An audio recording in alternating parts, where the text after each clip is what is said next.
What if I told you that clutter isn't just taking up space in your home, it's stealing your time, your energy, and your peace of mind? Drawers crammed with just in case items, surfaces piled with stuff you don't actually use, closets bursting at the seams. It adds up, and the worst part is it's quietly running your life without you even realizing it. Like a toddler who only eats beige food. But here's the good news. You can take back control. Today, I'm going to show you how to stop letting stuff call the shots so that you can clear the clutter and start living with more freedom, ease, and joy. If we've never met before, my name is Robyn. I'm a nurse, a mom, and I really got overwhelmed by my stuff. And since I have simplified, life is so much happier. I know. Being ruthless with your stuff, it sounds a little intense, right? Like, I'm not suggesting you throw everything you own onto a bonfire and start fresh.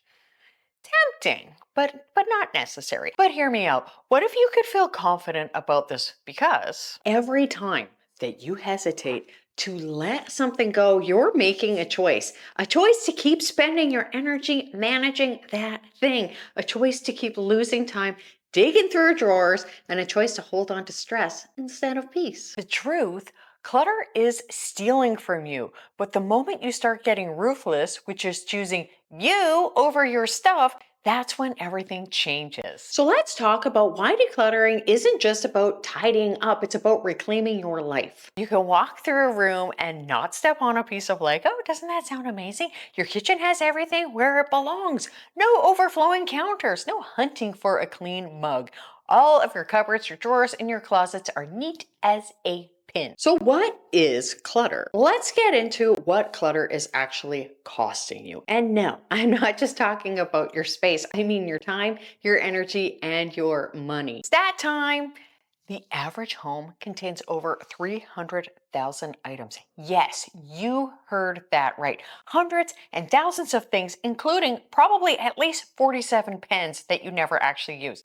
Does that number seem low? Yeah, it does. It's probably 147 pens, and I'm serious. And guess what? Studies show that the more clutter we have, the higher our stress levels. Our sweet little brains, they just don't function as well in messy spaces. Clutter overloads our senses, and it makes it harder to focus, and it even increases our cortisol levels, which is the stress hormone. And I know I don't need to get into this, but I'm going to just touch on this ever so slightly, that increases your risk of so many things, like viruses that are harder to fight, heart disease, high blood pressure, strokes. I mean, the list goes on and on. So if you've ever walked into a messy room and instantly felt exhausted, it's not just in your head. It's science. But beyond stress, clutter actually comes with some sneaky financial costs. Have you ever re-bought something because you couldn't find that thing you already own? Or maybe you've just spent money on storage bins and baskets and organizers just to keep all of that excess stuff contained. And then you're like, oh, I need to find a storage spot for all my storage stuff. And then the stuff in front of the storage is expanding. I mean, it's just a never-ending cycle. The truth is, clutter tricks you into spending more money trying to manage it instead of just having less of it. This also might be why you keep looking for your phone that is literally in your hand as you're looking for it. And then you turn on the flashlight, you still can't find it because you're holding your phone, but you're looking for it. And then there's the guilt factor. You might think, I can't get rid of this. I spent good money on this. But here's the reality. Keeping something you don't use doesn't actually bring that money back. It just keeps taking up space in your home and in your mind. And clutter is stealing from you your time, your peace, your energy, and your bank account. It's time to reclaim what is yours. And don't worry, I'm going to help you do that in a way that actually works. So let's break it down. So let's get to how to take back control without the overwhelm. Now, we've already talked about why clutter is secretly draining your energy, stressing you out, robbing you of your time, and probably killing you. But now let's actually do something about it, because the worst thing you can do is get overwhelmed that you don't start at all. So here's the plan. We're going to be ruthless in a way that feels manageable. Well, let's get to step one, and that would be the triage approach. Where to start? Now, in the nursing, emergency medicine world, war medicine world, you need to get an idea of what you need to fix, what you can fix first. So that's what we're going to do, because not all clutter is equal. Some things are stealing way more of your time and your energy than others. And that's why the very first step in my mighty method is triage, figuring out where to start for maximum impact. So you're going to ask yourself, what's the one space that, if it were clear, would make your daily life easier? The kitchen counters that somehow attract every random item in the house. Now, if I had $1 for every sock that I found on my counter, yes, the counter has socks on it, I would be rich. Or the bedroom, so that you could actually feel relaxed instead of sleeping in what feels like a thrift store full of stylish clothes. Of course. Or the entryway, which is basically a tripping hazard disguised as a drop zone. Have you ever noticed like an awkwardly folded piece of paper kind of like under the rug there, just sitting on the ground, covered in dirt and chemistry homework? Fun fact, studies show that people who make their bed every morning are happier and more productive. So imagine what an entire clutter-free space could do for your mood. So we are going to pick one small or medium area. And no, we're not Marie Kondoing the entire house overnight. In fact, we're not going to do much Marie Kondoing at all. I feel that is best for the sentimental things, but that's not the majority of your stuff, right? We're starting with one space that will immediately improve your life. Speaking of the kitchen, does your kitchen give off some serious Monday morning after a wild weekend vibes? Except it's always Monday morning. No matter how much you clean, the counters are covered in dishes that never end, and somehow the mess always comes back. You've tried organizing, decluttering, even fancy storage solutions, but nothing sticks.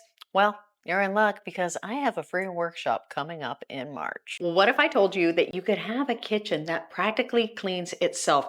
You could join me for a free live workshop where I'm going to teach you my no mess clean kitchen system, a simple, realistic method to keep your kitchen clean forever. No more overwhelm, no more wasted time, just a kitchen that finally works for you. And you can join me for this 1-hour live workshop, and I'm going to teach you the simple, proven system to keep your kitchen clean forever. And inside this workshop, you're going to learn why your kitchen always feels messy and how to break the cycle for good. It can be done.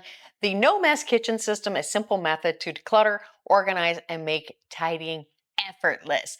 And how to clean your counters, create a kitchen that works for you, not against you. Plus, a realistic maintenance plan that keeps your kitchen clean in minutes a day without feeling like a full-time housekeeper. And this isn't just another decluttering session. It's a game changer. I'm going to walk you through the exact steps to create a clutter-free kitchen that stays that way. And if you're ready to stop fighting the mess and finally enjoy a clean and organized kitchen so you can just cook and you can just like hang out for good, this workshop is for you. So to save your spot now, just go ahead, click this link or the link down below, and you're gonna have the first step to your no mess stress-free kitchen. Let's get to step 2, and that is to be ruthless, the decluttering test. This is where people often get stuck, so let me make it super simple. You just hold up an item and you ask yourself, have I used this in the last year? If you didn't wear that sweater all winter, you're not going to suddenly wear it next year.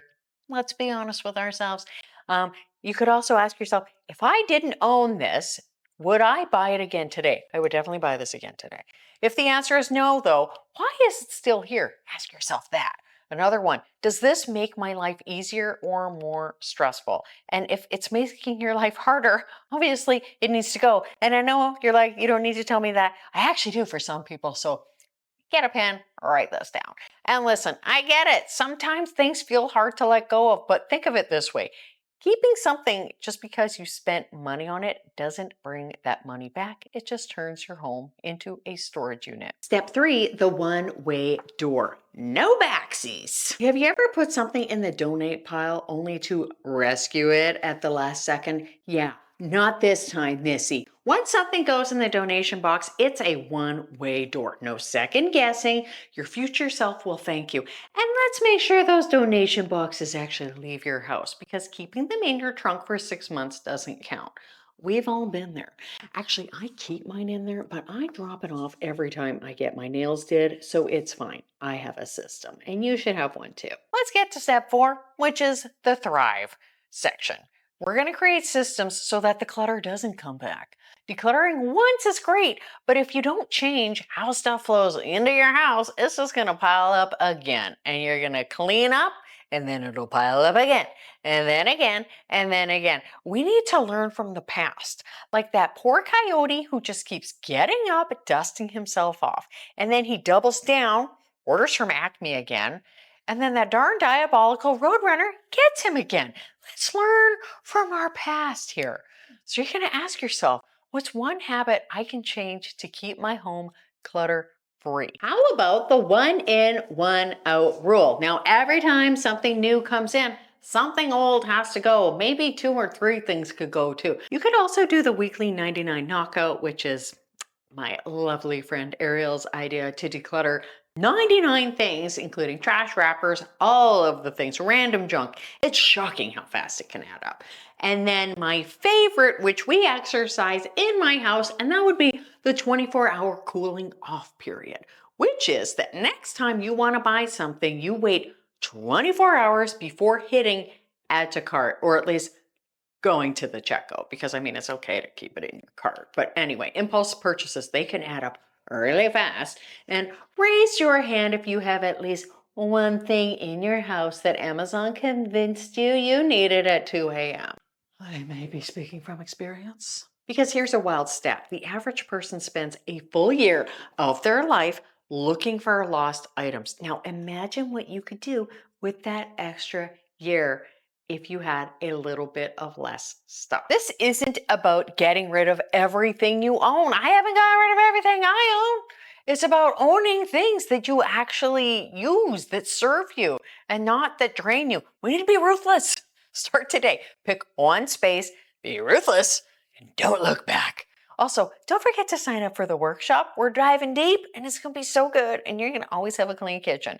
And check out this video where I also went into how to declutter. Stay tidy and mighty. I hope something great happens for you today. Thank you so much for watching, and I'll see you next time. Bye!